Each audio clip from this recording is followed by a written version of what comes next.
fueron alternándose. Los cálidos llegaron a cubrir el 95% de los pasados 1.000 millones de años. ¿Fue la Antártida alguna vez un área exuberante con densas selvas tropicales?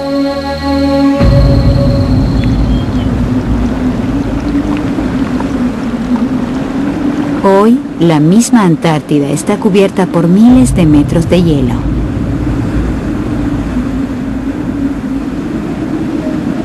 Pero en 1901, los científicos suecos que exploraban algunos parches sin hielo en la península antártica descubrieron plantas fosilizadas en una saliente rocosa. Lo llamaron Monte Flora en memoria de las delicadas plantas fósiles que hallaron allí. En islas cercanas también hallaron árboles fosilizados que indicaban la antigua presencia de un continente verde. Durante los períodos fríos o las eras de hielo, los glaciares podían cubrir grandes áreas de tierra durante miles de años y luego retirarse a las áreas más frías del planeta durante miles de años. Estas glaciaciones ocurren en forma regular dentro de una era de hielo. Los científicos creen que ha habido al menos 4 grandes glaciaciones en los últimos 1.000 millones de años. Hace 700 millones de años, una placa de hielo cubría parte de lo que ahora es Norteamérica, Australia y África. La segunda gran glaciación ocurrió hace unos 350 millones de años. Una tercera placa de hielo cubrió lo que hoy es África, Sudamérica, India, Antártida, Australia y las penínsulas arábicas hace unos 290 millones de años. Casi 2 millones de años atrás, otra glaciación comenzó y aún estamos en ella. Podríamos decir que estamos en una era de hielo todo el tiempo en esta latitud desde hace 2,5 millones de años. Y de algún modo, este periodo que estamos experimentando ahora es el anormal. Es un periodo muy corto comparado con el tiempo en que estuvimos cubiertos de hielo.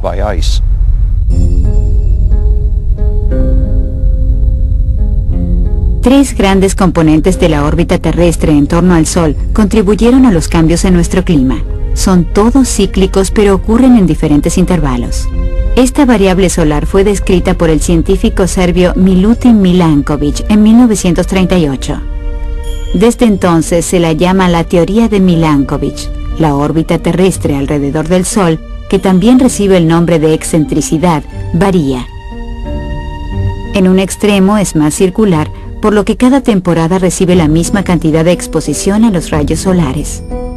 En el otro extremo, la elipse orbital se estira más, exagerando las diferencias entre las estaciones. La excentricidad de la órbita terrestre continúa a través de un largo ciclo que tarda unos 100.000 años. La inclinación del eje de la Tierra afecta la cantidad de luz solar que reciben las diferentes partes del planeta. Cuanto mayor es la inclinación, más fuerte es la diferencia entre las estaciones. El ciclo entre las posiciones de máxima inclinación tarda unos 41.000 años. La variación en el eje de rotación de la Tierra se llama precesión. Esta es la responsable de las particularidades y diferencias entre estaciones. Esta precesión de la Tierra tiene un ciclo que va desde los 19.000 a los 23.000 años. Cuando los tres ciclos se combinan, surge un sistema final que hace que el clima de la Tierra fluctúe entre periodos cálidos y fríos. Durante el período frío actual, que empezó hace casi 2 millones de años, los glaciares avanzaron y se retiraron muchas veces, cubriendo a menudo Norteamérica y Europa, y expandiendo las placas de hielo sobre los Andes, las altiplanicies asiáticas y otros lugares de gran altitud.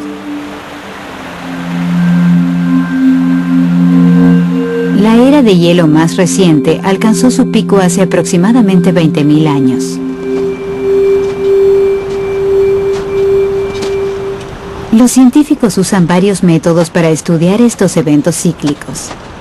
En las montañas suecas, al norte del Círculo Ártico, el glaciólogo Per Holmlund y sus colegas continúan uno de los estudios más antiguos que existe en el mundo hoy sobre el desarrollo de los glaciares.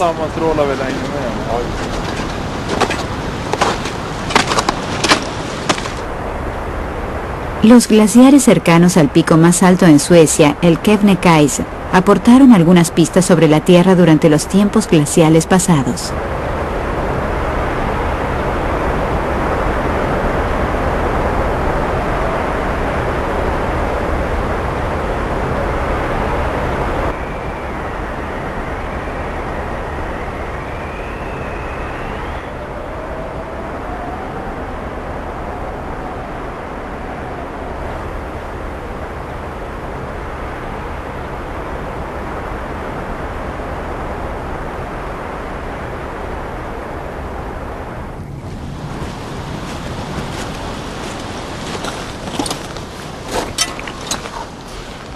Podemos usar estos pequeños glaciares como laboratorios para entender los procesos que actúan en ellos. Es el mismo proceso que actuaba en las placas de hielo más bajas como las que tuvimos durante la era de hielo. Un glaciar se construye copo por copo de nieve. El peso del volumen de la nieve que cae compacta la ya caída en una forma rocosa de hielo más densa. El aire que alguna vez hubo entre los copos de nieve queda atrapado dentro de las capas de hielo. Este aire se convertirá en un importante marcador químico para quienes tratan de entender los climas prehistóricos. Ahora estamos en el área de producción del glaciar y aquí es donde se produce el hielo. Normalmente hay un equilibrio entre la producción de hielo en esta área y el derretimiento en el valle por el calor del verano. Cuando hace más frío o cuando aumenta el nivel de precipitaciones, el glaciar se engrosa en esta área y el hielo entonces migra hacia abajo y llena los valles. El hielo glaciar es denso, pero la gravedad lo lleva cuesta abajo. El clima que rodea al hielo afecta su estructura creando huellas de climas pasados.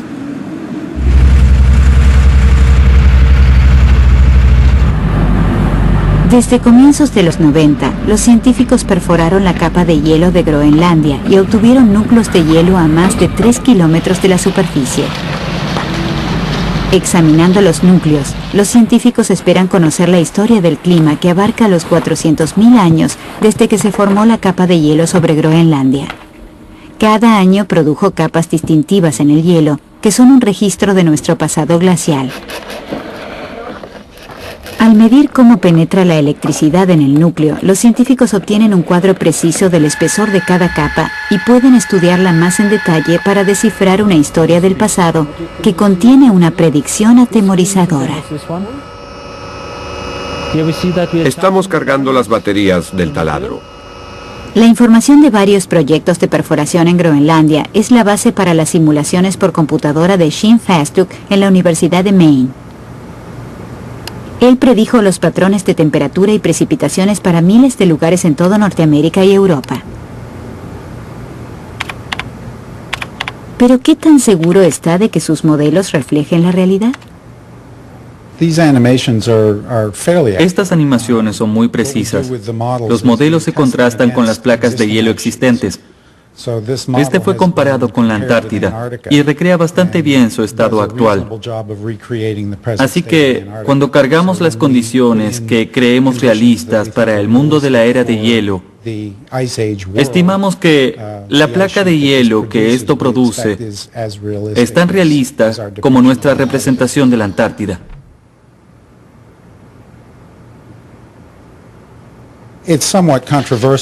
Hay cierta discusión sobre el origen del hielo. Hay quienes piensan que se forma en ensenadas marinas y se engrosa a partir de ahí. Pero el modelo más simple dice que el hielo se forma en las montañas, donde hace frío y la nieve perdura más tiempo. Y luego se expande desde las montañas a las planicies más bajas. Mi modelo propone una climatología donde el hielo se forma en las montañas. El modelo de Shin Fastuk muestra el desarrollo de glaciares durante los últimos 135.000 años. A medida que la temperatura media de verano en Europa y Norteamérica oscila, las placas de hielo van y vienen. Hace unos 115 a 130.000 años, la Tierra tenía un clima mucho más cálido que ahora, con temperaturas medias en verano de 2 grados más altas que las actuales. Los animales gigantes poblaban las planicies llenas de pasto que se parecían mucho a las actuales praderas de las reservas de Dakota del Sur y Kansas. Parte de la fauna de Norteamérica era muy diferente de las especies que viven hoy. La megafauna incluía varias especies, entre ellas el mamut lanudo y el mamut colombiano, que eran mucho más grandes que los elefantes actuales.